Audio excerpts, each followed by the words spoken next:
खुशी की बातों से असद बहुत ज्यादा हट हुआ।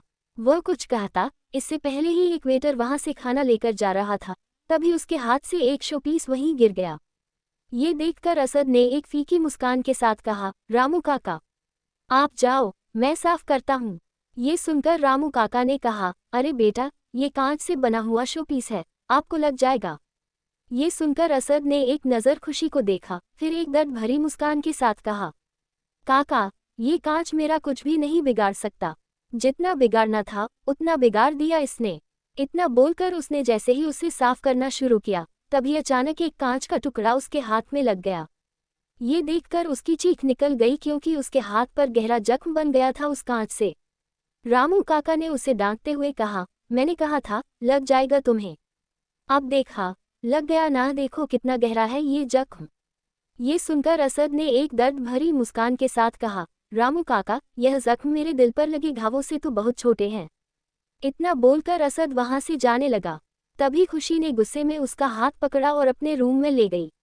असद कुछ कहता, इससे पहले ही खुशी ने उसके मुंह पर अपनी उंगली रखते हुए कहा, बस बहुत हुआ, अब चुप हो जाओ, मैं कुछ भी नहीं सुनेंगी, पहले दवाई लगाने दो, फिर जितना बोलना है उतना बोलना।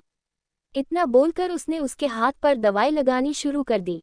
असद का ध्यान खुशी पर था। उसने अपना हाथ आगे बढ़ाया ही नहीं था कि खुशी उससे दूर होती हुई बोली, हो गया, बस इतना बोलकर वह जल्दी जल्दी में जाने लगी तो पीछे से असद उसे आवाज लगाते हुए जाने लगा। पर तभी वह बाहर आते हुए चुप हो गया क्योंकि बाहर खुशी जा चुकी थी और सब लोग उन दोनों को देख रहे थे। वहीं पर मैनेजर ने खुशी को देखते हुए कहा, खुशी बेटा, ये देखो, ये हमारे खास कस्टमर हैं। देखो, कस्टमर कहना गलत होगा, उन्हें समझो, ये यहाँ के मालिक हैं। इनकी वजह से ही यह जगह चल रही है। ये होटल को हर साल काफ़ी पैसा इन्वेस्ट करते हैं यहाँ। कहना गलत नहीं होगा अगर हम कहें कि यह इस होटल के असली मालिक हैं। तुम इन्हें होटल का शाही रूम दिखाओ और इनका सामान लेकर जाओ। ये सुन खुशी ने मुस्कुराते हुए कहा, अंकल, आप फिक्र मत कीजिए, मैं इनकी आवभगत में कोई कमी नहीं छोड़ूंगी। इतना बोलकर जैसे ही उसने उस कस्टमर को देखा, वह शॉक हो गई। वहां कोई और नहीं बल्कि रुद्रप्रयाग था। उसे देखकर उसकी आंखें बड़ी हो गई। वह कुछ कहती, इससे पहले ही रुद्र आगे चलने लगा। खुशी भी उसके पीछे पीछे उसका सामान लेकर उसके रूम में चली गई। थोड़ी देर में जब खुशी उसके रूम में आई तो उसने सामान रखते हुए कहा, सर, आई होप आपको हमारे होटल की सुविधाएं अच्छी लगेंगी। इतना बोलकर वह रुद्र के कुछ बोलने का इंतजार कर रही थी। तभी रुद्र ने अपनी जेब से पैसे निकालकर खुशी पर उड़ाते हुए कहा, मुझे यहाँ तक छोड़ने की टिप तुम्हारी, इन्हीं पैसों के लिए तुम मेरी जिंदगी में आई थी ना। ये सुन खुशी ने अपनी नजरें चुराते हुए कहा, सर, आपको कुछ चाहिए हो तो प्लीज मुझे बता दीजिए। पर रुद्र ने उसकी बातें सुनकर उसका गुस्सा और भी बढ़ गया। उसने गुस्से में आकर उसके कंधे से पकड़ते हुए कहा, तुम उस असद के साथ यहाँ पर अपनी शादी के दिन भाग आए हो ना? असद ही है ना तुम्हारी जिंदगी में? ये सुन खुशी ने उससे छूटने की कोशिश करते हुए कहा, आपको उससे कोई मतलब नहीं होना चाहिए सर, यह मेरी पर्सनल लाइफ है। और हाँ, वह असद आपसे काफ़ी अच्छा है, कम से कम उसे बात करने की तो तमीज़ तो है। रुद्र ने असद के बारे में ऐसी बातें सुनी तो उसका गुस्सा 7वें आसमान पर पहुंच गया। गुस्से में आकर उसने कहा, क्या देता है तुम्हें? ओह, अब समझ आया, लगता है वह रातों की भी तुम्हें खुश करता होगा।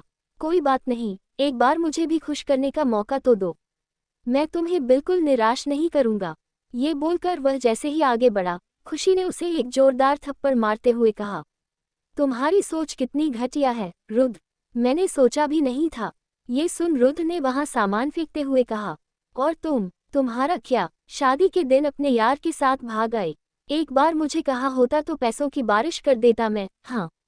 ये सुन खुशी कुछ कहती इससे पहले ही रुद्र उससे दूर होते हुए बोला, मैं भी यहाँ किसके मुंह लग रहा हूँ, एक कूड़े के ढेर सी जिससे मैं ही गंदा होऊंगा। फिर उसने खुशी में रूखे स्वर में कहा, ये पैसे लो और मेरे लिए एक कॉफ़ी लेकर आओ। ये सुन खुशी रोते हुए वह पैसे लेकर रुद्र के लिए कॉफ़ी लेने चली गई। रुद्र खुद से बातें करते हुए बोला, सच में, मैंने कभी नहीं सोचा था कि तुम भी बकियों जैसी होगी। प्यार करने लगा था तुमसे, पर तुमने मेरे दिल में बसने से पहले ही उसे उजाड़ दिया। वही खुशी ने उसकी कॉफ़ी रखते हुए कहा, सर, आपकी कॉफ़ी। ये सुन रुद्र ने उस कॉफ़ी को थोड़ा पिया, उसके बाद उसने वह गर्म कॉफ़ी उसके ऊपर फेंकते हुए कहा, क्या बकवास कॉफ़ी बनाई है ये, एक काम ठीक से नहीं कर सकती तुम? हाँ। रुद्र के ऐसे चिल्लाने पर खुशी के आंसू बहने लगे और वह गर्म कॉफी से उसके पेट पर लगने से उसके पेट में जख्म बनने लगा। तभी अचानक रुद्र को होश आया। उसने खुशी को देखा जो कब से अपने दर्द को सह रही थी। ये देख उसने अपने सिर पर हाथ रखते हुए कहा, ओह गॉड, यह मैंने क्या कर दिया। इतना बोलकर उसने खुशी को अपनी बाहों में उठाया और बाथरूम की तरफ ले जाने लगा। रुद्र के पैरों में कॉफी के कप का एक बड़ा टुकड़ा लग गया, लेकिन उसे कोई होश नहीं था। उसने खुशी को बाथरूम में ले जाकर उसके कपड़े खोलना शुरू कर दिए। खुशी ये देखकर हकलाते हुए बोली, ये क्या कर रहे हो तुम? ये सुन रुद्र ने कहा, चुप, बिल्कुल घुपा, मुझे मेरा काम करने दो। इतना बोलकर उसने शॉवर चालू कर दिया, जिससे निकलने वाला ठंडा पानी खुशी को थोड़ी राहत मिली। फिर रुद्र ने फोन करते हुए कहा, मैनेजर, मुझे आज रात कोई भी यहाँ परेशान करने के लिए नहीं आएगा और ना ही तुम मेरे फ्लो का कोई रूम किसी कस्टमर को दोगे। और हाँ, खुशी मेरे साथ मेरे रूम में रहेगी, तो उसे बुलाने की कोशिश भी मत करना। इतना बोलकर उसने खुशी को बाथरोब में लपेटा और रूम में ले आते हुए उसके पेट पर दवाई लगाने लगा। खुशी उसके छूने से खुद को आउट ऑफ कंट्रोल महसूस कर रही थी। ये देख रुद्र ने एक डेविल स्माइल देते हुए कहा, तुम आज भी मेरा टच नहीं भूली हो। ये सुन खुशी कुछ कहती, इससे पहले ही रुद्र ने बड़ी बेरहमी से अपने पैरों में लगे टुकड़े को बाहर निकाला। ये देख खुशी की आंखों में दर्द की एक लहर दौड़ पड़ी। रुद्रा ने फिर अपने पैरों में पट्टी कर खुशी से कहा, जल्दी से अपने कपड़े पहन लो, वरना सर्दी लग जाएगी तुम्हें। ये सुन खुशी को उस पर बहुत गुस्सा आ रहा था, पर उसने जैसे तैसे अपने गुस्से को कंट्रोल किया और अपने कपड़े पहनकर रुद्र के पास आते हुए कहा, सर, आई थिंक अब मुझे चलना चाहिए। रुद्र ने उसकी बात सुनकर उसे बेड पर फेंकते हुए कहा, नहीं, मैंने तुम्हें जाने के लिए नहीं कहा। इतना खुशी जैसे ही बेड पर गिरी, वैसे ही रुद्र उसकी ओर बढ़ने लगा। ये देख खुशी ने हकलाते हुए कहा, ये क्या करने की कोशिश कर रहे हो तुम, रुद्र? रुद्र ने उसकी बातों को अनसुना करते हुए उसकी ओर बढ़ना जारी रखा। ये देख खुशी बेड से थोड़ी दूर हुई और दरवाजे पर जाकर दरवाजा खोलने की कोशिश करने लगी। ये देख रुद्र ने डेविल स्माइल देते हुए कहा, कुछ भी कर लो तुम, लेकिन आज रात तुम्हें मेरे पास ही आना होगा। ये दरवाजा नहीं खुलेगा। बहुत भाग ली अब और नहीं भागने दूंगा तुम्हें। इतना बोलकर रुद्र ने खुशी को अपने कंधे पर उठाकर फिर से बेड पर पटक दिया और अपनी शर्ट के बटन खोलने लगा। ये देख खुशी हकलाते हुए बोली, तुम क्या करने की कोशिश कर रहे हो, रुद्र? वहीं रुद्र ने उसकी बातों को पूरी तरह से अनसुना करते हुए वह शर्ट दूसरी तरफ फेंक दी। रुद्र की परफेक्ट बॉडी उसके सामने थी। ये देख खुशी अपनी नजरें चुराने लगी। रुद्र ने बेड पर आते हुए कहा, खुशी, देखो इसे। इतना बोलकर उसने खुशी का हाथ अपने पेट पर चलाने लगा। उसने खुशी की तरफ देखते हुए कहा, उस असद के पास भी है क्या ऐसी बॉडी? ये बात सुन खुशी को अपने कानों पर यकीन नहीं हुआ। यह आदमी इतने अच्छे मोमेंट में भी उससे दूसरे आदमी की पड़ी है कि उसके पास है या नहीं। ये देख खुशी बोलना चाहती थी, पर उससे पहले ही रुद्र ने उसके होंठों पर अपने होंठ रख दिए और उसे पागलों की तरह किस करने लगा। फिर रुद्र ने खुशी को अपने सीने से चिपका दिया। खुशी ऐसी लग रही थी जैसे किसी बिल्ली का बच्चा हो जो कुत्ते के डर से कहीं छुप बैठा हो। खुशी को रुद्र ने इतना कसकर पकड़ा हुआ था कि उससे सांस तक नहीं ली जा रही थी। खुशी ने उसके चेस्ट पर मारते हुए कहा, जंगली जानवर, छोड़ो मुझे सांस नहीं आ रही। ये सुन रुद्र ने थोड़ी सी पकड़ अपनी ढीली कर दी। खुशी तो मानो जान में जान आए हो। अगले ही पल रुद्र की आवाज़ उसके कानों में पड़ी, अगर तुमने यहाँ से भागने की कोशिश भी की तो मुझसे बुरा कोई नहीं होगा, इसलिए चुपचाप एक अच्छे बच्चे की तरह मुझे सोने दो और खुद भी सो जाओ। ये सुन खुशी ने अपनी आंखें छोटी करते हुए कहा, लेकिन मैं ऐसे नहीं सो सकती, तुम नंगे हो, पहले तुम शर्ट पहनो। ये सुन रुद्र ने अपनी आंखें बंद करते हुए कहा, ठीक है, तुम्हें ऐसे मेरे साथ नींद नहीं आएगी तो मैं तुम्हारे भी उतार देता हूँ, फिर अच्छे से आएगी। ये सुन खुशी ने झट से अपनी आंखें बंद कर दी और सोने लगी। ये देख रुद्र ने अपनी आंखें खोली और उसने खुशी के माथे पर और उसकी आंखों पर धीरे से किस किया। फिर मन में उसने कहा, नहीं खुशी, तुम्हें मैं इतनी आसानी से माफ नहीं कर सकता, तुम्हें उसकी सजा जरूर मिलेगी जो तुमने आज से 2 महीने पहले किया था मेरे साथ। वहीं दूसरी तरफ धरा के पापा ने अपनी बात जारी रखते हुए आगे कहा, मैं तुम्हारी माँ के साथ बहुत खुश था, लेकिन मेरे दोस्त की बहन से यह बर्दाश्त नहीं हुआ। वह मुझे और तुम्हारी माँ को अलग करने की कोई न कोई साजिश रचने लगी। मेरे दोस्त ने उसके पागलपन को देखते हुए उसकी शादी एक अच्छे इंसान से जल्द करवा दी। लेकिन शादी के 2 महीने बाद ही उसके पति की मौत हो गई। जब हम लोगों ने सुना तो हमें बड़ा दुख हुआ, लेकिन समय के साथ सब ठीक होने लगा। फिर एक दिन उसने मेरे सामने बेचारा बनते हुए कहा कि उसके ससुराल वाले उस पर बहुत जुल्म ढा रहे हैं, उसे मारते पीटते हैं, और उसने अपनी चोटें भी मुझे दिखाई। उसकी चोट को देखते हुए मैंने उसे कहा था कि वह अपने भाई से मदद ले, लेकिन उसने साफ मना करते हुए कहा कि उसने अपने भाई से मदद ली थी, पर उसके भाई ने उसकी मदद करने से साफ मना कर दिया। मुझे उसके लिए बुरा लगने लगा क्योंकि वह मेरे दोस्त की बहन थी और मेरे लिए भी बहन जैसी थी, इसलिए। फिर एक दिन उसने मुझे अपने घर धोखे से बुलाया और यह कहा कि उसके ससुराल वालों ने उसे मारने की प्लानिंग की है। ये देख मैं जैसे ही उसके घर गया, उसने धोखे से मुझे ड्रग्स दे दिए।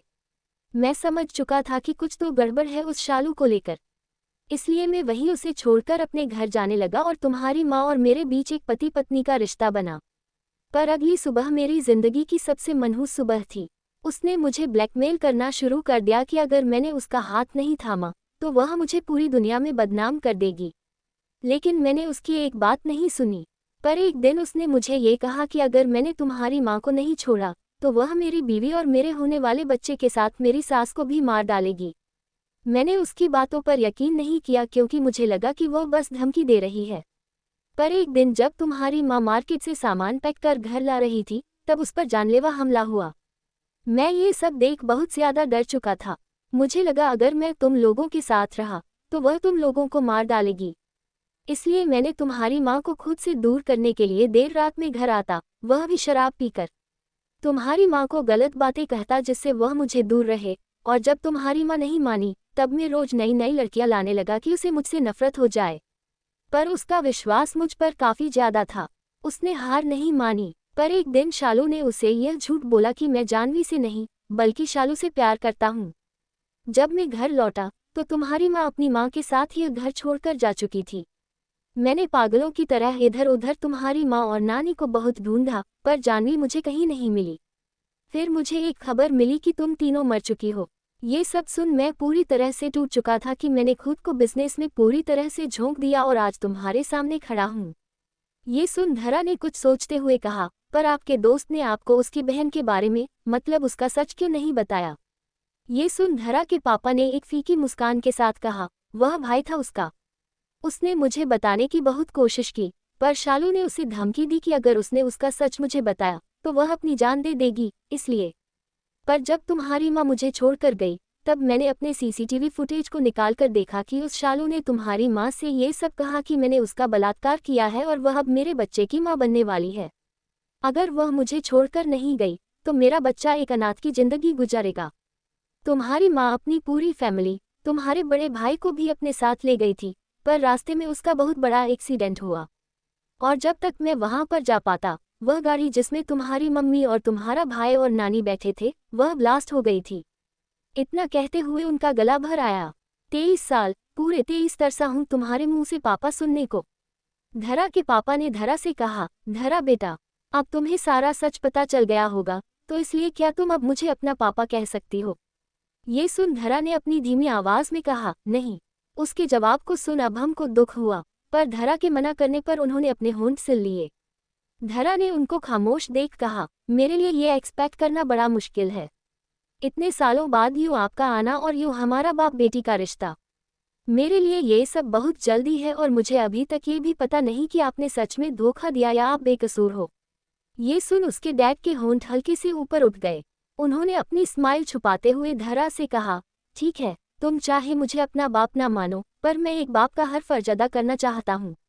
तुम्हारी शादी। धरा ने जैसे ही शादी की बात सुनी उसकी तो जैसे पैरों तले जमीन ही निकल गई। उसने हकलाते हुए कहा, शादी? वो भी मेरी? ये सुन धरा के पापा ने कहा, हाँ, इसमें इतना परेशान होने की क्या बात है?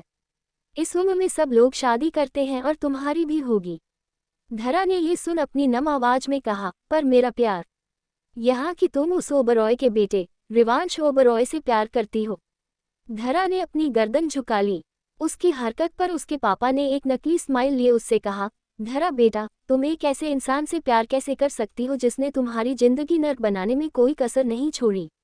धरा अपनी आंखें बड़ी करते हुए उन्हें देखते हुए बोली, आप कहना क्या चाहते हैं?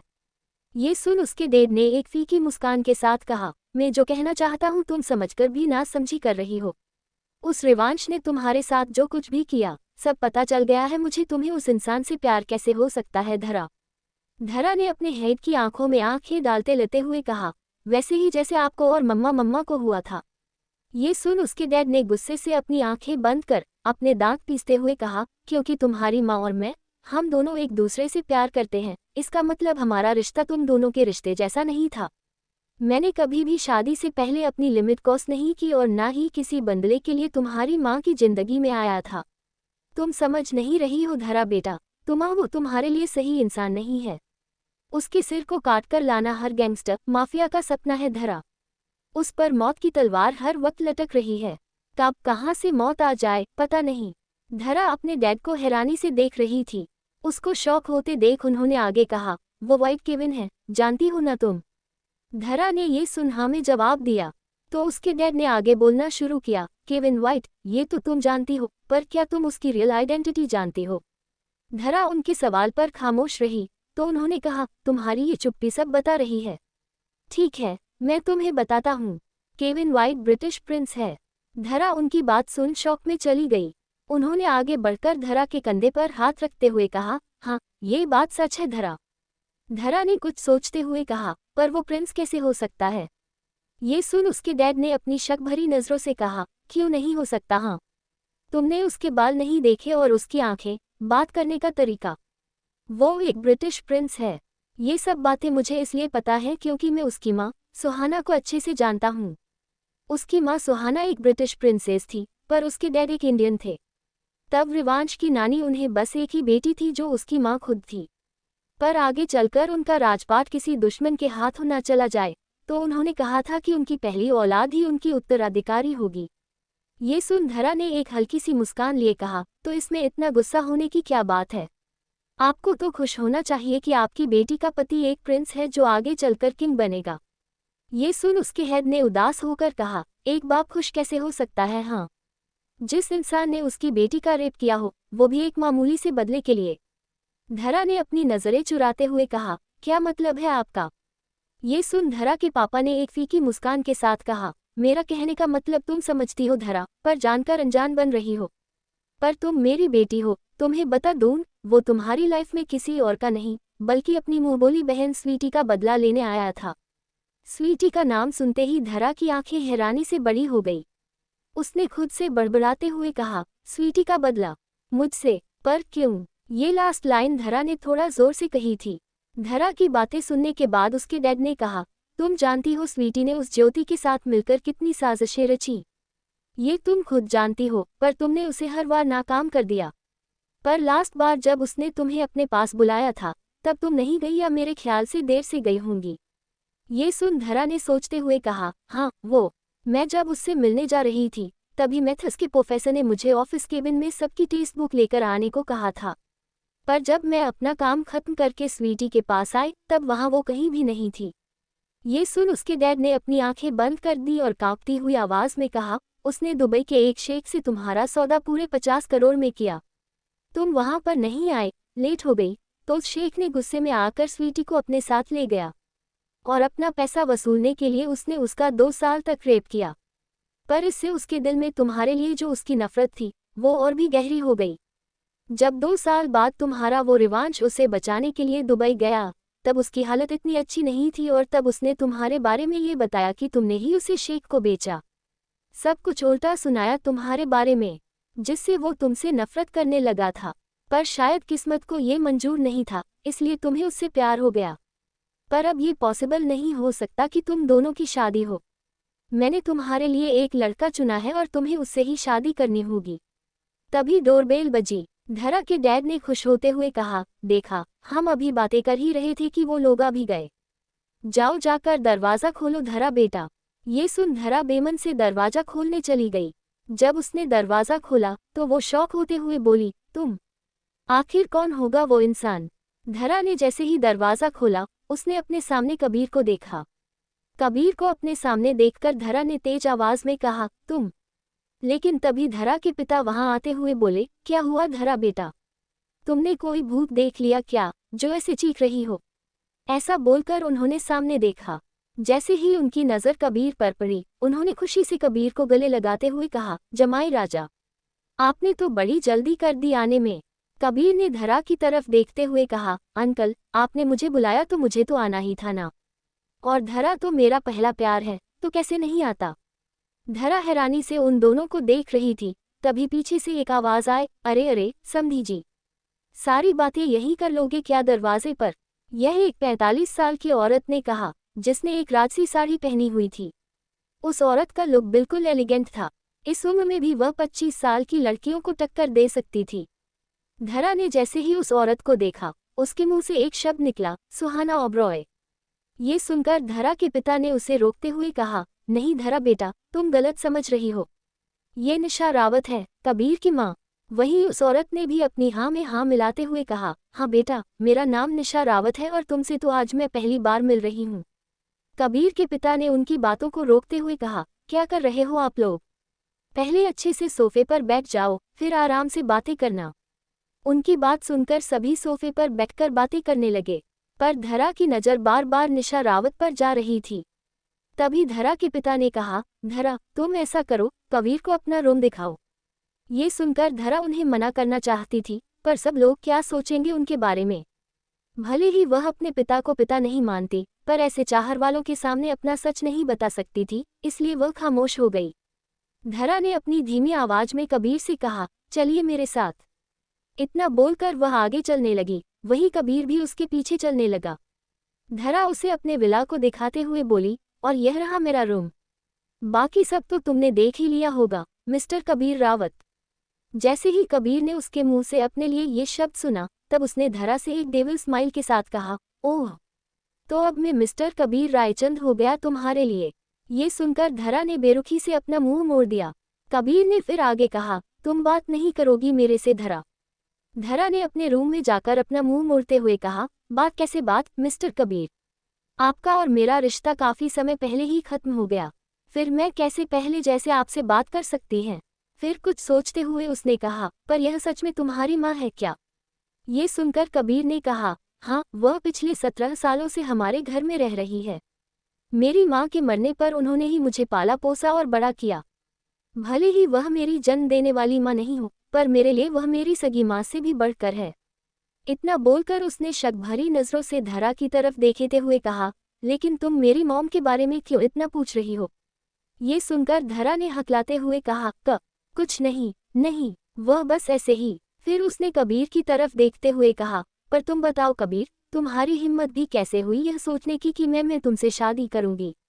इस जन्म में तो क्या, अगले आने वाले 100 जन्मों तक मैं रिवांश की रहूंगी। ये सुनकर कबीर, जो अब तक अपने गुस्से को कंट्रोल कर रहा था, उसने धरा की बाजू से पकड़कर उसे दीवार से लगाते हुए कहा, बस बहुत हुआ धरा। मैंने सोचा था कि तुम गुस्सा होगी, पर नहीं। लगता है तुम्हारे मन और तन से उस कमीने का नाम मिटाना होगा, तभी तुम मेरी बात मानोगी। इतना बोलकर उसने धरा के होठों को देखा और उसने धरा की दोनों बाहों को पकड़कर उसकी कमर में लगाते हुए उसके होठों पर अपने अंगूठे को चलाते हुए अपनी मदहोश आवाज में बोला, तुम्हारे इन लाल होठों को मैंने बहुत मिस किया था धरा, और तुम्हारी बॉडी को। ऐसा बोलते हुए उसने अपनी उंगली को धरा की गर्दन में चलाते हुए कहा, धरा धरा कितना मिस किया है मैंने तुम्हें, ये तुम नहीं जानती। ये सुनकर धरा उससे दूर जाना चाहती थी, पर कबीर ने उसे कस के पकड़ा हुआ था। कबीर ने अपनी नशेली आवाज में कहा, अब और वेट नहीं होता मुझसे धरा। इतना बोलकर जैसे कबीर अपने होठ धरा के होठों पर रखने वाला था, तभी धरा ने अपना मुंह मोड़ दिया, जिससे कबीर के होठ धरा के गालों पर जा लगे। कबीर ने उसे इतने पैशनेटली किस किया कि धरा गालों से खून निकलने लगा। धरा ने नफरत से कहा, I hate you Kabir Rawat, नफरत होती है मुझे तुमसे।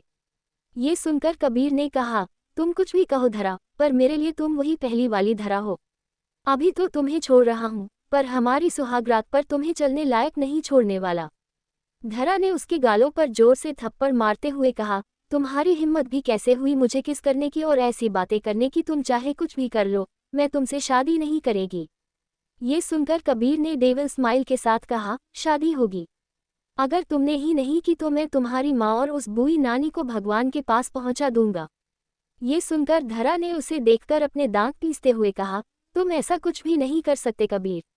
कबीर ने ये सुनकर कहा, ज्योति को मैंने ही भगवान के पास पहुंचा दिया था, क्योंकि उसने मेरी धरा से मुझे अलग किया और उसने तुम्हें मारने की भी कोशिश की, तो कैसे जिंदा रहने देता। इतना बोलकर उसने फिर आगे कहा, अब एक अच्छी बेटी की तरह नीचे जाकर हो ही करना, वरना। इतना बोलकर उसने धरा को एक आंख मार दी और नीचे चला गया। उसके जाने के बाद धरा ने अपनी आंखें बंद करते हुए कहा, मुझे कबीर से सगाई के लिए हाँ करनी ही होगी, ताकि मैं जल्द से जल्द सुहाना माँ के बारे में जान सकूं। अगर आज मैं कबीर को मना कर दूंगी तो सुहाना माँ के साथ क्या हुआ था ये जान नहीं पाऊंगी। पर तुमने मुझे किस करने की जो गलती की है ना, उस गलती की सजा तुम्हें मेरा रिवांश देगा। वहीं दूसरी तरफ रिवांश ने गुस्से में कहा, राघव तुमने अभी तक सिस्टम हैक नहीं किया उनका। ये सुनकर राघव ने अपना सिर ना में हितवाते हुए कहा, नहीं बॉस, अभी तक नहीं हुआ। ये सुनकर रिवांश ने अपनी तेज आवाज में कहा, और कितनी देर लगेगी तुम्हें राघव उनका सिक्योरिटी सिस्टम को हैक करने में। तभी वहां मैक्स आते हुए बोला, राघव तुम छोड़ो, मैंने पहले ही उनका सिस्टम हैक कर लिया है और जो मुझे पता चला वह तुम दोनों भी जानकर हैरान हो जाओगे।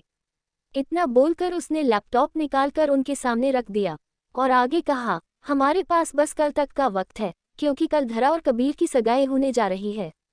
ये सुनकर रिवांश ने गुस्से में कहा, यह नहीं हो सकता, धरा की शादी उस कबीर से नहीं हो सकती। मैक्स ने राघव को इशारा करते हुए रिवांश से कहा, रिवांश मैंने तेरे लिए धरा के रूम के बाहर का कैमरा हैक किया है, तुम खुद देख लो। इतना बोलकर वह राघव को वहां से ले जाकर निकल गया। उन दोनों के जाने के बाद रिवांश ने जैसे ही धरा के रूम में कबीर का इस तरह से किस करना देखा, उसके गुस्से का ज्वालामुखी फट गया। उसने तेज आवाज में कहा, कबीर रावत, ये तुमने अच्छा नहीं किया। मेरी धरा को गंदे हाथ लगाकर तुमने अपनी मौत खुद चुनी है, और मैं तुम्हें ऐसी मौत दूंगा कि लोगों की रूह कौंप जाएगी। वहीं अगले दिन शाम के वक्त उस विला को किसी दुल्हन के जैसे सजाया हुआ था। धरा ने एक व्हाइट और डार्क ब्लू रंग का लहंगा पहना हुआ था। हाथों में एक छोटी सी चेन थी जो सोने की बनी थी। इस पर हॉट के आकार का हीरा लगा था जिसके अंदर आरडी लिखा हुआ था, पर वो हीरा अंधेरे में ही ज्यादा रोशनी फैलाता था। रिवांश ने धरा के बर्थडे पर उसे यह गिफ्ट ताना मारते हुए दिया था, क्योंकि अगर सीधे सीधे दे देता तो वो क्या सोचती उसके बारे में। धरा इस वक्त किसी राजकुमारी से भी ज्यादा सुंदर लग रही थी, पर जो चीज नहीं थी वो थी उसकी मुस्कुराहट। उसके पिता अपने दोस्त के प्यार में इतने अंधे हो गए कि उन्हें अपनी बेटियों की खुशियां नजर नहीं आई। धरा ने नम आंखों से खुद को देखा और एक फीकी मुस्कान के साथ खुद से कहा, कैसे बाप हैं आप मिस्टर रायचंद, जो ये तक नहीं जानता कि उसकी बेटी को क्या पसंद है क्या नहीं। तभी उसके पास कुछ लड़कियों आती हुई बोली, आपको नीचे बुलाया जा रहा है सगाई के लिए। अगर थोड़ी सी भी देर हुई तो मुहूर्त बीत जाएगा और आपके पापा, जानती तो हो, आप उन्हें गुस्सा दिलाने लगेगी। ये सुन धरा ने उन्हें रोकना चाहा, पर वो नहीं मानी। वो तीनों धरा को अपने साथ नीचे ले गई। वहीं दूसरी तरफ एक साया धरा की खिड़की से अंदर आया।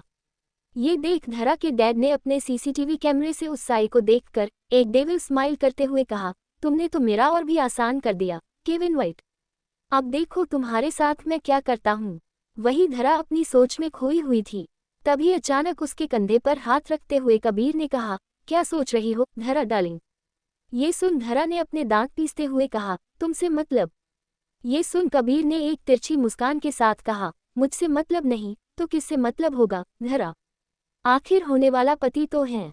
ये सुन धरा ने उसकी बात को इग्नोर कर दिया। कबीर की मन ही मन गुस्सा आ रहा था।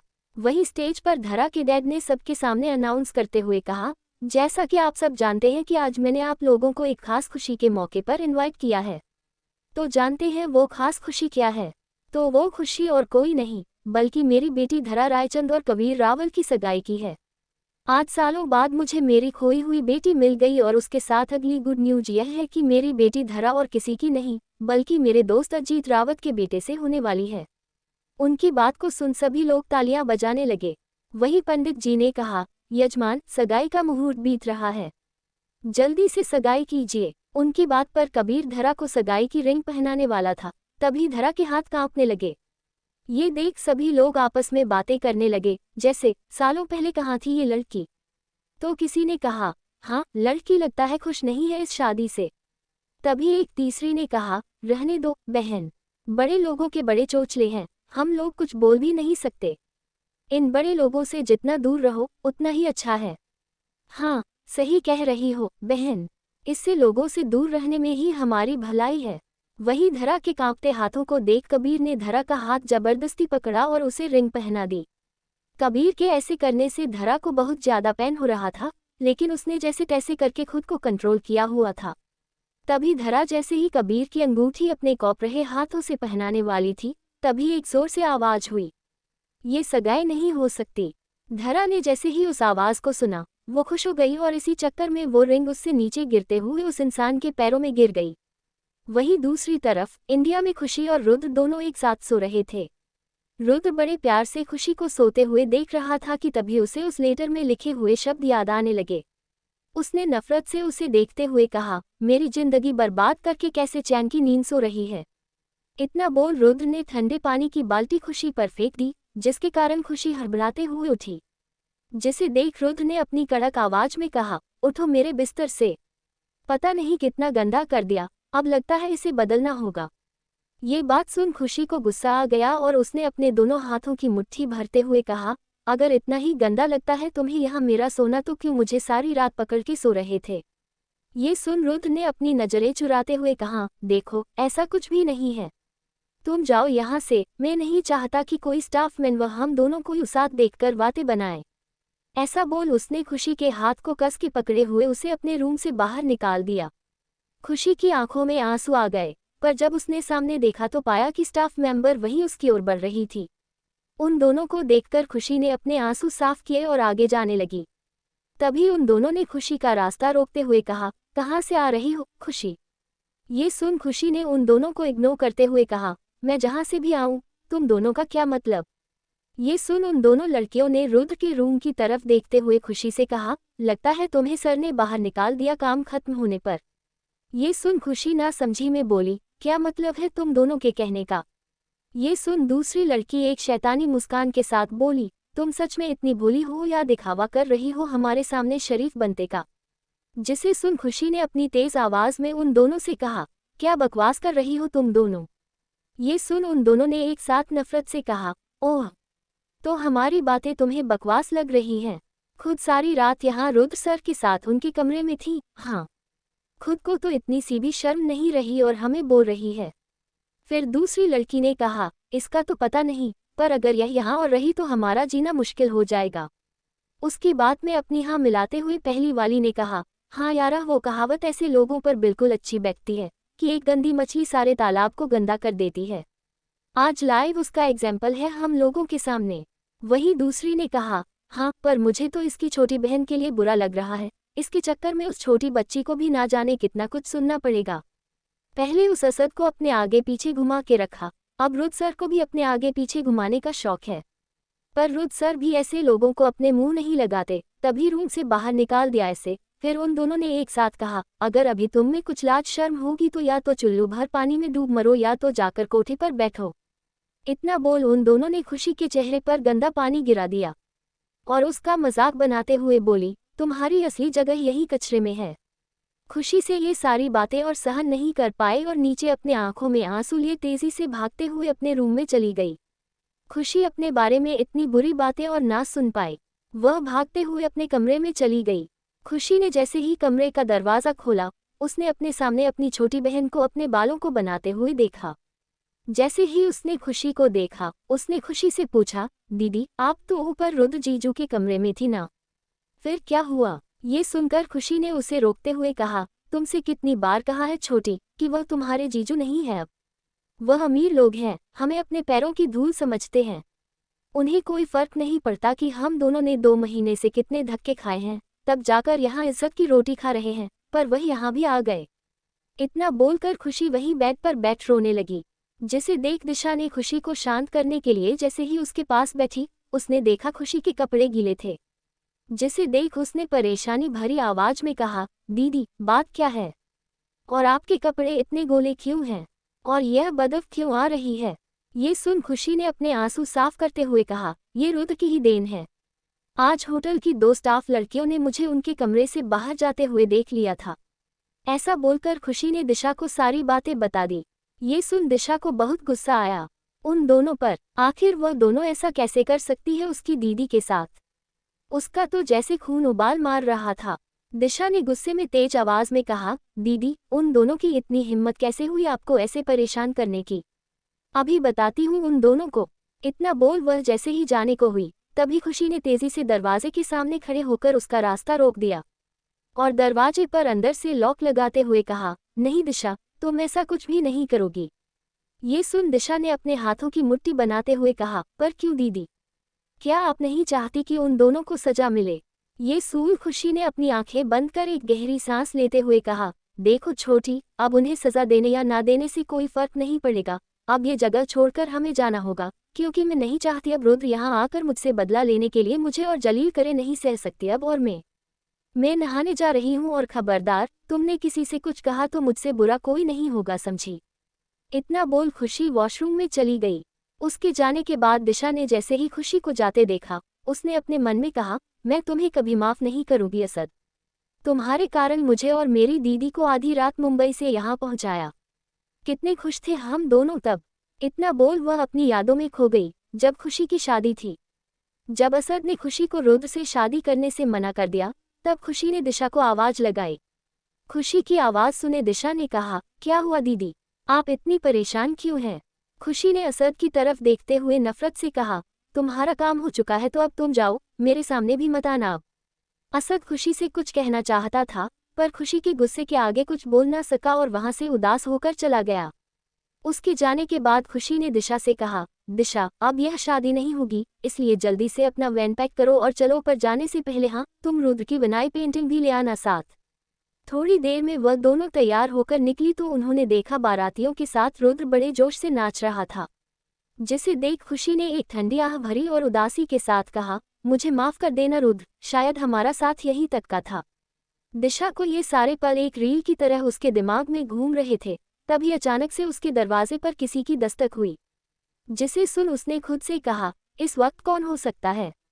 ऐसा बोल उसने जैसे ही दरवाजे को खोला तो उसने शौक होते हुए कहा, आप? वहीं दूसरी तरफ रुद्र के कमरे में रुद्र पैर पर पैर रख किसी राजा की तरह बैठा था। उसने अपनी सख्त आवाज में कहा, क्या बोल रही हो तुम दोनों?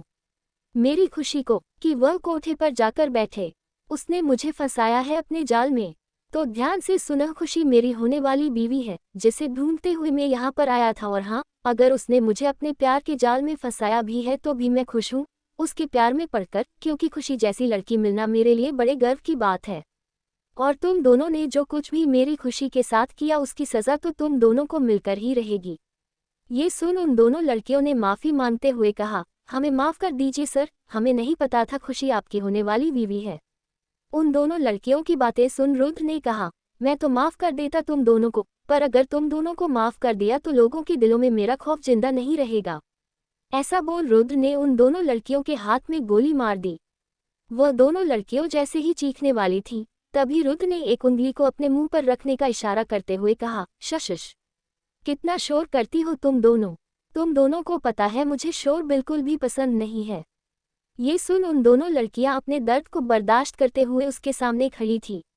रुद्र ने बड़ी बेरहमी से जहां उन दोनों को गोली लगी थी वहां पर पैर रख उसे जोर से मसलते हुए कहा, दर्द हो रहा है ना तुम दोनों को? उसकी बात सुन दोनों लड़कियों ने हो में अपना सिर हिलाया, जिसे सुन रुद्र ने एक डेविल स्माइल के साथ कहा, तुम दोनों के कारण आज फिर मेरी खुशी की आंखों में आंसू आए हैं। पता है मेरा दिल कितना जल रहा था तब, क्योंकि उसे प्यार करने का, रुलाने का, हट करने का और हंसाने का हक सिर्फ मुझे है। तुम दोनों यहाँ से चली जाओ, क्योंकि अगर मैंने फिर से तुम दोनों को अपने सामने देखा तो तुम दोनों की जिंदगी का आखिरी दिन होगा। जैसे ही धरा कबीर को रिंग पहनाने वाली थी, तभी उस हॉल में एक तेज आवाज गूंज उठी, ये सगाई कैसे हो सकती है मेरे बिना? धरा ने जैसे ही उस रिंग को उठाया, सामने खड़े इंसान को देख उसके पैरों तले जमीन ही निकल गई। उसके सामने उसका प्यार रिवांश खड़ा था। रिवांश ने धरा के हाथ में कबीर की पहनाई हुई रिंग देखी।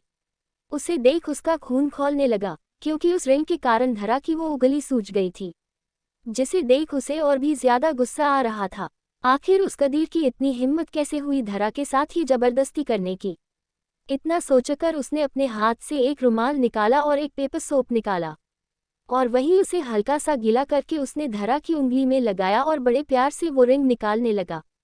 फिर उस रिंग को निकालकर उसने रुमाल से उस जगह को साफ किया और फिर धरा को अपने पीछे खड़ा करते हुए उसने कबीर से कहा, सच में कबीर, तुम इतने घटिया हो सकते हो? मैं कभी जिंदगी में भी नहीं सोच सकता था। तुमने धरा को चोट पहुंचाकर अच्छा नहीं किया, इसकी सजा तो तुम्हें मिलकर ही रहेगी। फिर उसने धरा की तरफ प्यार से देखते हुए कहा, धरा, तुम अब ठीक हो ना? तुम्हें दर्द तो नहीं हो रहा?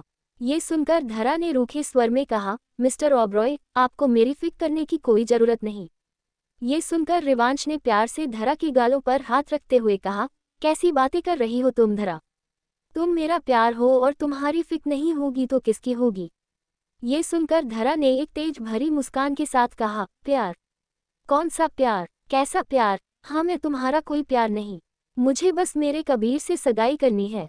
ये सुनकर रिवांश ने धरा की कलाई से पकड़ उसे खुद से सटाते हुए कहा, ये तुम क्या कह रही हो धरा? तुम तो जानती ही हो ना मैं तुमसे कितना प्यार करता हूँ। ये सुनकर धरा ने उसे खुद से दूर करते हुए कहा, बस करो, बहुत हुआ। यहाँ आकर तमाशा मत करो, आज तुम्हारे कारण मेरा मजाक बनकर रह गया है यहाँ। देख नहीं रहे हो कितने मेहमान आए हुए हैं? धरा की बात सुनकर रिवांश ने गन से हवा में फायर करते हुए कहा, अगर तुम लोग अभी के अभी यहाँ से नहीं निकले तो यहाँ लाशों के ढेर लगा दूंगा। रिवांश की बात को सुनकर सारे लोग वहां से बाहर की तरफ भागे। रिवांश का ऐसा ओरा देख धरा के डैड ने मन में कहा, सच में मानना पड़ेगा, मेरी बेटी की चॉइस काफी हटके। रिवांश, ये क्या बकवास है? आज मेरी और धरा की सगाई है और तुम होते कौन हो इसे रोकने वाले?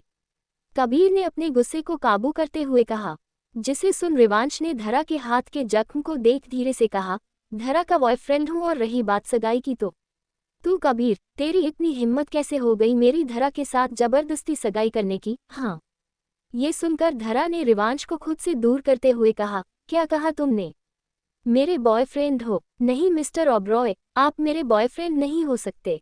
अब आपका ये ड्रामा मेरे सामने और नहीं चलेगा क्योंकि मुझे सच पता चल चुका है। आप मेरी जिंदगी में अपनी उस मुंहबोली बहन स्वीटी के कारण आए थे। जानते हो कबीर में और तुम में क्या फर्क है?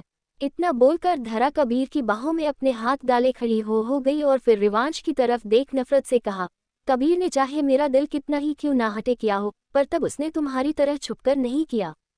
पर तुम्हारा काम तो उल्टा था। वो क्या कहते हैं, हाथी के दांत दिखाने कुछ और खाने कुछ और। सच में अरे, तुमने तो मेरी जिंदगी बर्बाद करने से पहले एक बार भी नहीं सोचा हो सकता है कि तुम्हारी बहन गलत हो। सीधे मुझे गुनहगार ठहरा दिया और खुद ही सजा दी।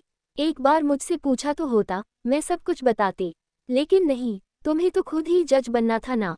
अब अगर तुम्हारी मुंहबोली बहन स्वीटी, अगर वो गलत निकली तो क्या करोगे तुम?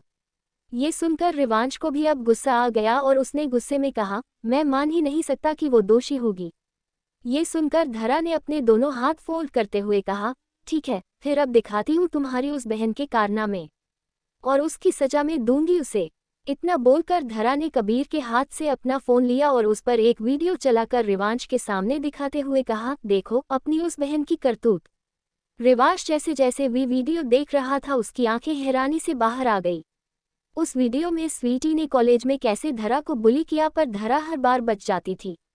उसने धरा को एक बार कॉलेज की पुरानी लाइब्रेरी तक में बंद कर दिया जहां कोई भी आता जाता था। इतने से भी जब उसका मन नहीं भरा तो उसने कोयले रख दी जिससे धरा को चोट लगे। तब धरा की कमर काफी जख्मी हो गई थी। उस बात के लिए उसे कॉलेज से 1 महीने के लिए सस्पेंड कर दिया गया था। पर धरा के लिए उसकी नफरत कम होने की जगह और भी बढ़ गई और इसी नफरत के चलते शेख की एंट्री हुई उसके कॉलेज में। उसने धरा पर अपनी गलत नज़रों को देख लिया था और खुद से मन में कहा, आज इसका खेल खत्म कर दूंगी। वहीं जब धरा नहीं आई तो शेख ने उसकी कलाई पकड़ते हुए कहा, ये लड़की वो तो आई ही नहीं, अब तू चलेगी मेरे साथ। ये सुनकर स्वीटी ने खुद को छुड़वाने की कोशिश करते हुए कहा, रुकिए आप, मेरी बात तो सुनिए, वो धरा प्योर है। उसने आज तक अपने बॉयफ्रेंड तक को हाथ नहीं लगाने दिया होगा। ऐसा बोल सकते हो, वो कच्ची कली है पर मेरा बॉयफ्रेंड है। मैंने उसके साथ पहले ही अपनी लिमिट क्रॉस कर दी है। उसने ये सोचकर कहा कि उसे लगा वो ये सोचकर कि स्वीटी को पहले किसी और ने छुआ होगा वो छोड़ देगा। पर उस शेख ने एक डेविल स्माइल के साथ कहा, तो ये तो और भी बढ़िया है। मतलब तुम्हें समझना नहीं पड़ेगा क्योंकि तुम तो ऑलरेडी सब जानती हो। इतना बोलकर उसने स्वीटी को जबरदस्ती गाड़ी में बिठाया। तभी वहां धरा आए और उसे ढूंढने लगी। ये देख स्वीटी ने नफरत से कहा, तुम्हें तो मैं छोड़ेंगी नहीं धरा, तुम्हारे कारण मेरी जिंदगी बर्बाद होने जा रही है। वादा करती हूँ मैं चाहे मर भी जाऊं तब भी तुम्हें खुश नहीं रहने देंगी। जैसे ही वो वीडियो खत्म हुई, रिवांश को खुद पर अब शर्म आ रही थी कि उसने बिना सोचे समझे धरा के साथ कितना गलत किया। और वो वहीं धरा के पास घुटनों के बल बैठ गया और उससे माफी मांगते हुए बोला, धरा, मैं नहीं जानता था कि मेरी बहन तुम्हारे साथ ऐसा करेगी। बट ट्रस्ट मी धरा, अगर उसने ऐसा कुछ किया होता तो मैं उसे कभी माफ नहीं करता। भले ही मैं उसे अपनी बहन मानता हूँ, लेकिन उसके कारण किसी लड़की की इज्जत पर आंच आए तो मैं खुद अपने इन्हीं हाथों से उसका गला काट कर रख देता। ये सुनकर मैक्स ने ताना मारते हुए रिवांश से कहा, क्या कहा? बहन? पर एक बात बता दूं तुम्हें रिवांश, वो स्वीटी ने तुम्हें कभी भी अपना भाई नहीं माना। ये सुनकर रिवांश हैरानी से मैक्स को देखते हुए बोला, क्या कहा तुमने? स्वीटी मुझे अपना भाई नहीं मानती। अगर वो मुझे अपना भाई नहीं मानती तो राखी थोड़ी बांधती। जिसे सुनकर मैक्स ने हंसते हुए कहा, उसने कभी भी तुम्हें अपना भाई नहीं माना, बल्कि तुम उसके लिए वो इंसान थे जिसके कारण उसके शौक पूरे होते रहे, भले ही वो शौक तुम्हें भाई बनाकर हो। ये सुनकर रिवांश ने मैक्स की कॉलर पकड़कर गुस्से से कहा, बस करो मैक्स, और कितना झूठ बोलोगे। मानता हूँ उसने धरा के साथ गलत किया, लेकिन इसका मतलब ये थोड़ी है कि वो मुझे अपना भाई नहीं मानती। ये सुनकर मैक्स ने भी गुस्से से उसके हाथ अपनी कॉलर से छुड़वाते हुए कहा, मैं जो कुछ भी बोल रहा हूँ सच बोल रहा हूँ। तुम्हें अगर यकीन नहीं है ना, तो ये देखो सबूत। मैंने पहले सोचा था कि तुम्हें नहीं बताऊंगा इसके बारे में, पर अगर आज तुम्हें उसके घिनौने चेहरे के बारे में नहीं बताया तो तुम कभी भी उसकी साजिश से बाहर नहीं निकल पाओगे। इतना बोलकर उसने एक वीडियो चलाना शुरू कर दी, जो कि एक सीसीटीवी कैमरे से ली गई थी। मैक्स ने उसके सामने वीडियो चलाते हुए कहा, देखो अपनी उस बहन की करतूत। रिवांश ने जैसे ही वीडियो देखी, उसकी तो जैसे मानो पैरों तले जमीन ही निकल गई हो। वीडियो में स्वीटी अपनी दोस्तों से शो ऑफ करते हुए बोली, जानती हो ना तुम सब, ये स्टाइलिश न्यू ड्रेस मेरे लिए फ्रांस से लेकर आया है वो रिवांश ओबराय। ये सुनकर एक लड़की ने उसकी बात को नकारते हुए कहा, मैं नहीं मान सकती ये रिवांश लेकर आया होगा तुम्हारे लिए। जानती भी हो वो एक रात बिताने के बाद लड़कियों को कैसे बेरहमी से मारता है। ये सुनकर स्वीटी ने एक जहरीली वॉइस में कहा, हाँ, पर वो मुझे अपनी बहन मानता है तो। तभी दूसरी लड़की ने उसकी बात को काटते हुए कहा, ओह, मतलब तेरा तो सही है। उस रिवांश को भले ही सया ना बना पाई तो भैया बनाकर अपने शौक पूरे कर रही है। ये सुनकर स्वीटी ने इतराते हुए कहा, और नहीं तो क्या।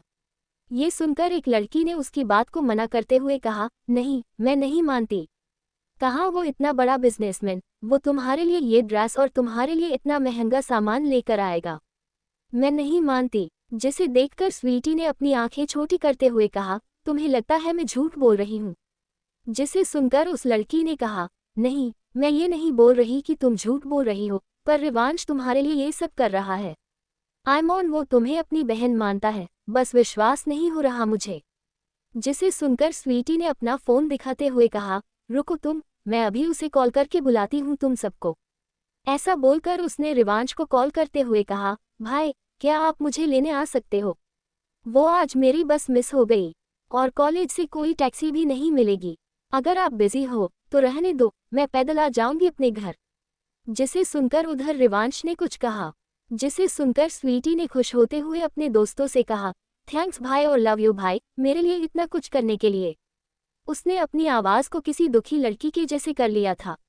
वहीं उसकी एक्टिंग को देखकर उसकी दोस्तों ने तालियां मारते हुए कहा, वाह, मानना पड़ेगा वैसे तुम्हें स्वीटी, कैसे उस रिवांश को पागल बना रही हो। ये सुनकर रिवांश ने अपने घमंड में कहा, अरे ये तो कुछ भी नहीं। मेरी माँ उसकी स्टेप मॉम है जिससे वो नफरत करता है। सोचो उससे भी बड़ा बेवकूफ़ हो सकता है इस दुनिया में, जिसे अपनी दुश्मन की बेटी के बारे में नहीं पता। इतना बोलकर वो कुछ बोलती कि तभी रिवांश की गाड़ी उस कॉलेज के बाहर आई। जिसे देखकर उसने अपने सब दोस्तों से कहा, अच्छा अब मैं चलती हूँ। इतना बोलकर वो रिवांश की गाड़ी के पास गई। रिवांश उस वक्त गाड़ी से बाहर आकर उसे ही देख रहा था। उन लोगों ने देखा कैसे स्वीटी उसके पास गई और रिवांश के गले लगी और उसकी कार में बैठकर चली गई। ये देखकर रिवांश ने तेज आवाज में कहा, स्वीटी, ये तुमने अच्छा नहीं किया। तुम्हारी माँ ने मेरी माँ की खुशियों को उजाड़ा, तहस नहस कर दिया, और अब तुमने मेरी धरा के साथ इतना गलत किया और मुझे उस पाप का भागी बना दिया।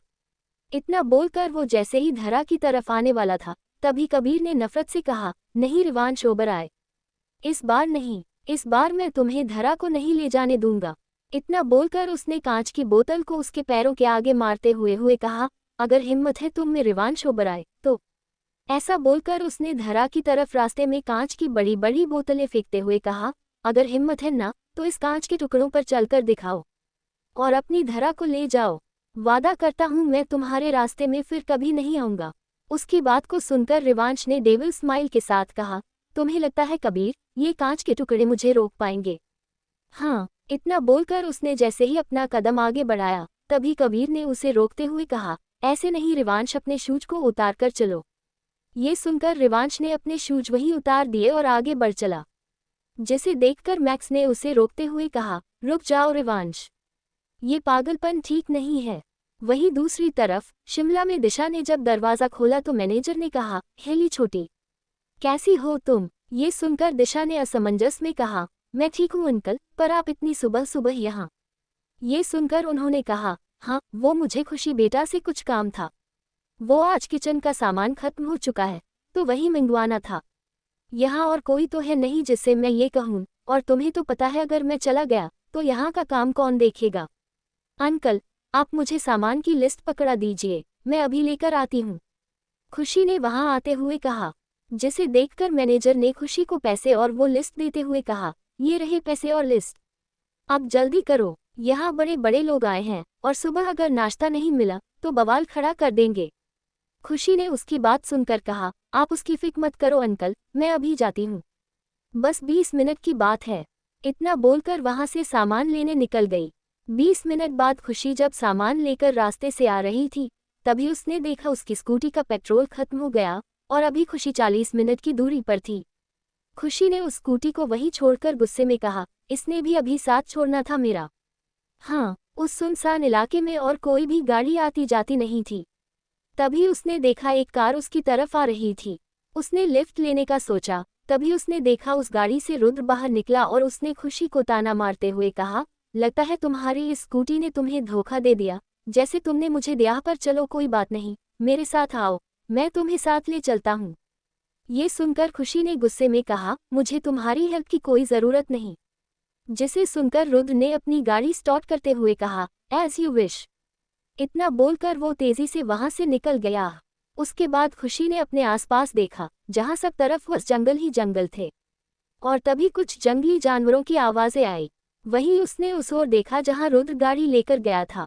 वहां देखकर खुशी वहीं डरते हुए नीचे बैठ गई और रोने लगी। तभी रुद्र तेजी से वहां अपनी गाड़ी लेकर वापस आया और उसने खुशी की अपनी गाड़ी में बिठा दिया। खुशी का ध्यान रुद्र की तरफ नहीं था, उसे तो बस डर लग रहा था। रुद्र ने खुशी को आवाज़ भी दी लेकिन उसे कोई होश नहीं था। ये देखकर रुद्र ने खुशी को अपनी बाहों में उठाया और अपने साथ गाड़ी की फ्रंट सीट पर बिठा दिया। ये देखकर खुशी अपने होश में आते हुए बोली, ये तुम क्या कर रहे हो रुद्र? मैं खुद से चली जाऊंगी। कबीर ने रिवांश के सामने कांच की बोतलें तोड़कर फेंकते हुए कहा, अगर सच में रिवांश ओबरॉय तुम में इतनी हिम्मत है तो इस कांच से चलकर दिखाओ, वह भी नंगे पांव। ये सुनकर धरा ने कबीर पर से अपना हाथ पीछे लेते हुए कहा, बस करो कबीर, तुम्हें इतना सब करने की कोई ज़रूरत नहीं थी। मैं इसके पास नहीं जाऊंगी। ये काफ़ी नहीं है क्या तुम्हारे लिए? जो होना था वह हो चुका, अब गड़े मुर्दे उखाड़ने से क्या होगा? इसे अपनी बहन पर भरोसा था, इसमें इसका यही दोष था। ये सुनकर कबीर ने धरा पर अपनी पकड़ मजबूत करते हुए दांत पोंछते हुए कहा, ये बात तुम बोल रही हो धरा? तुम जानती भी हो कि इस रिवांश ने तुम्हारे साथ कितना गलत किया है, फिर भी तुम इसकी साइड ले रही हो। आखिर क्या हो रहा है तुम्हें धरा? तुम तो कॉलेज में सबसे आगे रहती थी अन्याय के खिलाफ आवाज़ उठाने के लिए। कोई और आगे आए या ना आए, पर तुम सबसे पहले होती थी। क्या हुआ उस धरा को? ये सुनकर धरा ने धीमी आवाज़ में कहा, मर चुकी है वह धरा। ये कहते हुए धरा ने रिवांश की तरफ देखा, फिर उसने आगे कहा, और उसका खून किया है मिस्टर रिवांश ओबरॉय ने। धरा की बातें सुनकर रिवांश की आंखें थोड़ी नम हो गई। वही कबीर ने हल्के गुस्से से कहा, तुम इसे माफ करो या ना करो, पर मैं इसकी सजा इसे देकर रहूंगा। ऐसा बोलकर उसने रिवांश को देखा और एक कुटिल मुस्कान के साथ कहा, रुक क्यों गए रिवांश? कहीं तुम डर तो नहीं गए ना? वैसे तुम्हारे प्यार का क्या हुआ? पहले तो तुम बहुत बातें बोलते थे, धरा मेरी जान है, उसके लिए कुछ भी कर सकता हूँ, अब क्या हुआ तुम्हारे प्यार को? कहीं इन कांच के टुकड़ों को देखकर भाग तो नहीं गए? ये सुनकर रिवांश ने एक डेविल स्माइल देते हुए कहा, मेरा प्यार धरा के लिए कितना है इसका अंदाज़ा तुम्हें अभी चल जाएगा। इतना बोलकर रिवांश ने अपने जूते उतारते हुए धरा की तरफ देखा तो धरा ने उसकी नज़रों को अनदेखा करते हुए अपने पैर इधर उधर करने लगी। ये देखकर रिवांश ने डेविल स्माइल के साथ कहा, पर लगता है धरा डर चुकी है, वह नहीं चाहती कि मेरे पैर जख्मी हो। ये कहते हुए उसकी नज़रें बस धरा की तरफ थी। ये सुनकर धरा ने हकलाते हुए कहा, मैं मुझे कोई फर्क नहीं पड़ता तुमसे, मिस्टर रिवांश ओबरॉय। ये सुनकर रिवांश ने उसे देखते हुए कहा, अगर तुम्हें सच में नहीं लगता मेरे लिए बुरा, तो मुझसे नज़रें क्यों नहीं मिला पा रही हो? हाँ, अगर तुम्हें कोई फर्क नहीं पड़ता मेरे दर्द से, तो मेरी तरफ देखो। ये बात सुनकर धरा ने अपनी मुट्ठी कसते हुए रिवांश की तरफ देखा। रिवांश ने आगे कहा, बस अब अपनी नज़रें ऐसे ही रखना। इतना बोलकर वह जैसे ही आगे बढ़ने को हुआ, तभी मैक्स ने उसके हाथ को पकड़ते हुए कहा, बस करो रिवांशा, रुक जाओ, मत करो, तुम अपनी जान को और खतरे में मत डालो। ये सुनकर धरा के दिल को कहीं न कहीं राहत मिली। रिवांश की नज़रें भी उसकी तरफ थी, इसलिए उसे भी पता था कि धरा अब खुश हो जाएगी, पर उसने उसकी खुशी को पल भर में गायब करते हुए आगे कहा, जब मेरी बेबी गले मुझसे नाराज़ है, तो मैं कैसे यहाँ तुम्हारे साथ रह सकता हूँ? हाँ, धरा मेरी जान है, और उससे मैं कितना प्यार करता हूँ, यह अभी पता चल जाएगा सबको। ऐसा कहते हुए उसकी चाहत सिर्फ धरा की तरफ ही थी। वहीं धरा के दिल में तेज दर्द हो रहा था।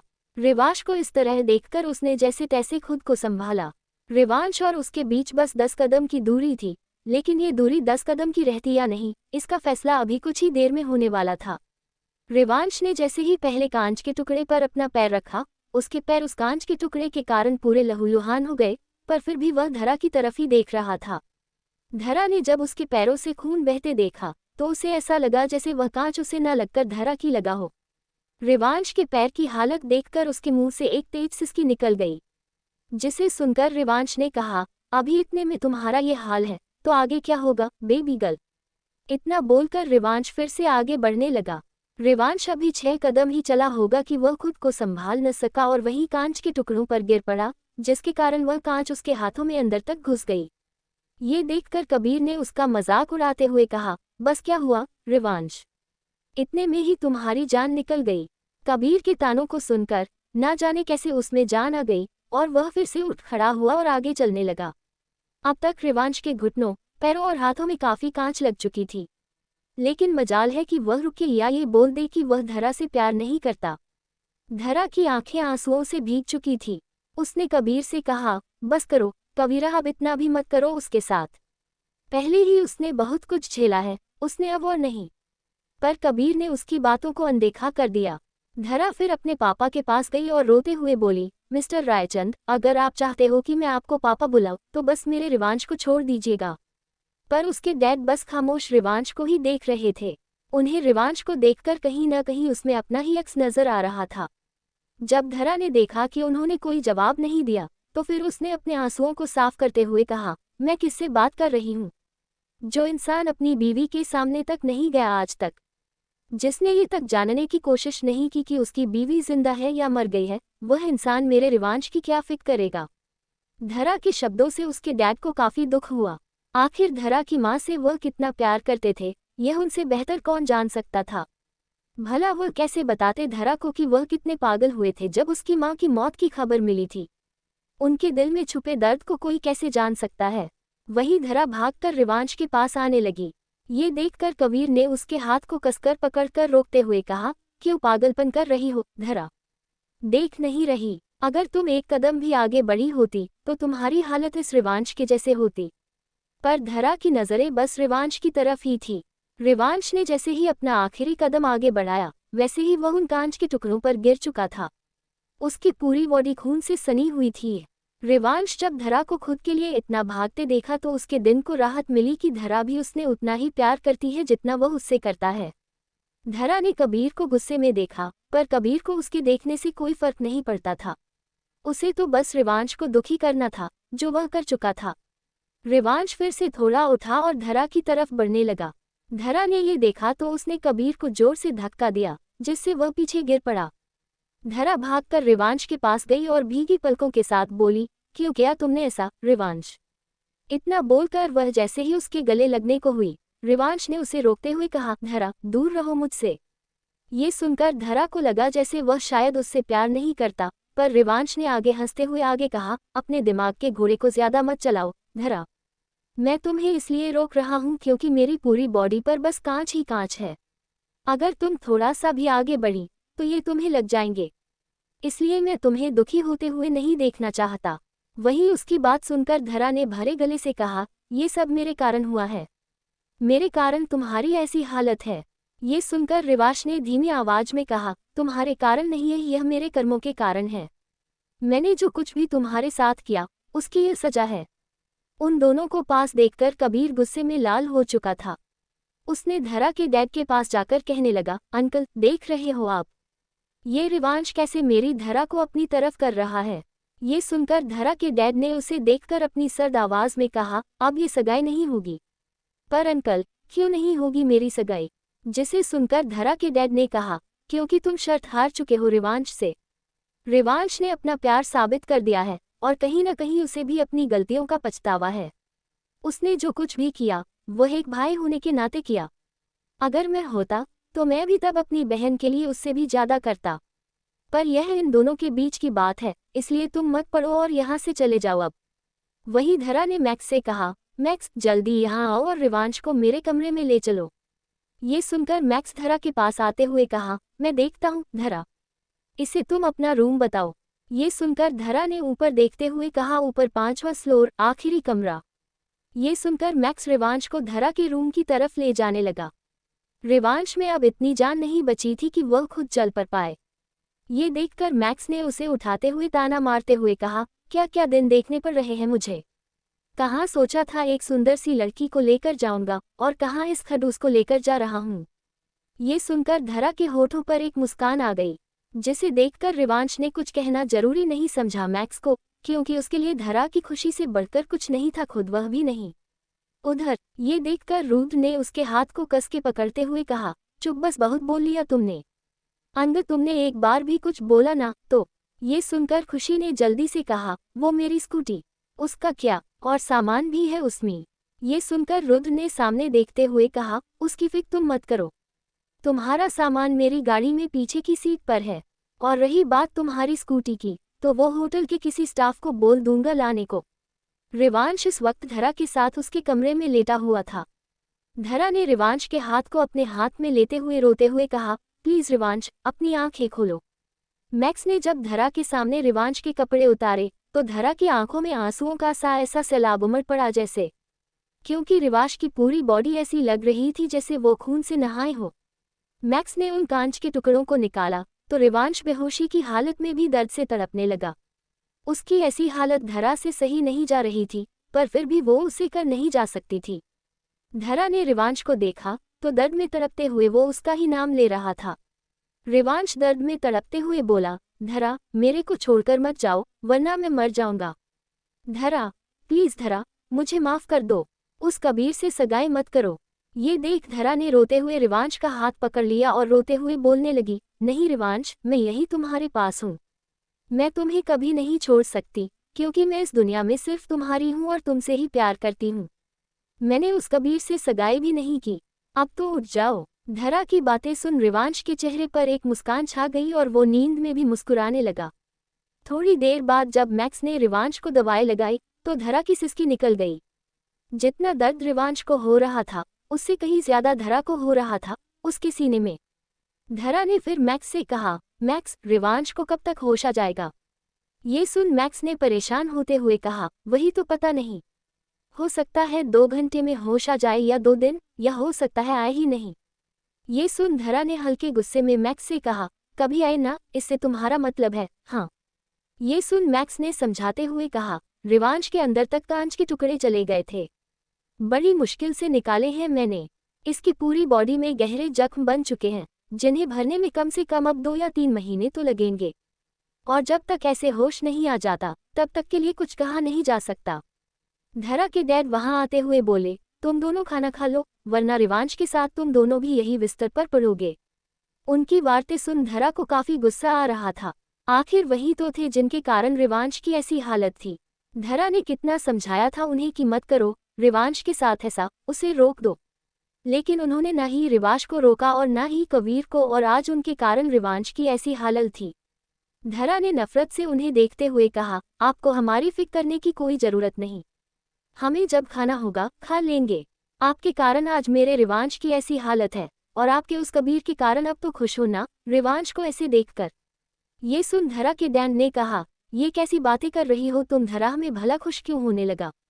ये सुन धरा ने अपनी आंखें उनकी तरफ करते हुए कहा, क्योंकि आपके रास्ते का कांटा जो हट चुका है। सालों पहले भी आपने ऐसा ही किया और आज भी मुझे वही लाकर खड़ा कर दिया। फिर कुछ पल खामोशी रहने के बाद उसने आगे कहा, आप कहते थे ना कि मैं आपको डैड बुलाऊं, तो मेरे रिवांश को ठीक कर दीजिए। मैं आपको डैड कहने के साथ आप जो कुछ भी कहेंगे करूंगी। आप कर सकते हैं मेरे रिवांश को ठीक। इतना धरा ने लास्ट लाइन चीखते हुए कहा था। उसे यूं दर्द में चीखते देख उसके डैड ने उसे समझाते हुए कहा, बेटा तुम मुझे गलत समझ रही हो। मेरा इरादा रिवांश को हट करने का नहीं था। ये सुन धरा ने उन्हें ताना मारते हुए कहा, आपका तो इरादा होता ही नहीं कुछ भी करने का। मिस्टर रायचंद, वो सब तो अपने आप हो जाता है। आपने पहले ही मेरी खुशियां उजाड़ दी। आप पहले पिता होंगे जिनके कारण शादी से पहले ही उनकी बेटी विधवा हो गई होगी। आप यहाँ से चले जाए, वरना ऐसा नहीं हो कि मैं कुछ ऐसा बोल दूं जो आप सहन ना पाओ। आपको यहाँ पर देखती हूँ तो मेरा खून खोल रहा है। आपके कारण मेरा रिवांश। धरा के डैड को ऐसा लगा जैसे उनके दिल पर किसी ने बहुत बड़ा पत्थर रख दिया हो। उनकी बेटी उनसे नफरत करती थी, पर वो भी क्या कर सकते थे जब रिवांश खुद ही नहीं रुक रहा था। कितनी आसानी से उनकी बेटी ने सारा दोष उन पर डाल दिया। उन्होंने तो बस एक अच्छे पिता होने के नाते ये सब किया, ताकि उन्हें पता चल सके कि रिवांश उनकी बेटी से कितना प्यार करता है, ये जान सके। लेकिन आज उनकी खामोशी के कारण रिवांश आज जिंदगी और मौत के बीच झूल रहा था। धरा खुद से बुदबुदाते हुए बोली, मेरे कारण रिवांश की ऐसी हालत हुई है। मैं वजह हूँ। धरा कहते कहते वही बेहोश होकर गिर पड़ी। ये देख उसके हेड और मैक्स दोनों एक साथ चीख पड़े, धरा।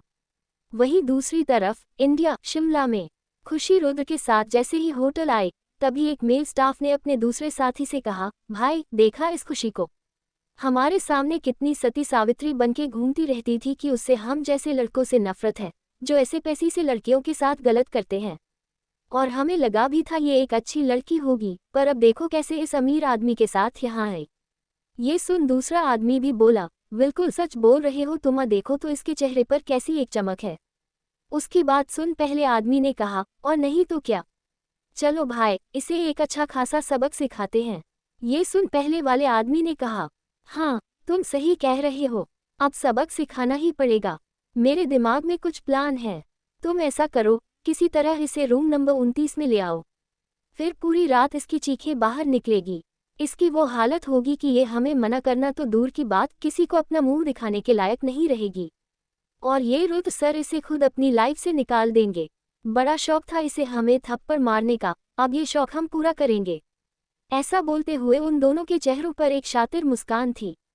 उन्होंने पास खड़े एक लड़के से कहा, छोटू तुम जाकर अपनी खुशीदी से कहना कि उसे रूम नंबर 29 में मैनेजर सर ने बुलाया है, वो कमरा साफ करने के लिए। वहाँ कुछ लोग रहने वाले हैं। ये सुन उस छोटे लड़के ने उनकी बात को सुनकर कहा, पर मुझे तो सर ऐसा कुछ भी नहीं कहा। उसके सिर पर हल्के से मारते हुए उन दोनों आदमियों ने कहा, तुझे क्यों बताएंगे वो? हाँ हमें बताया ही है उन्होंने। अब जा बता दे उसे, वरना सर तुझ पर ही गुस्सा उतारेंगे।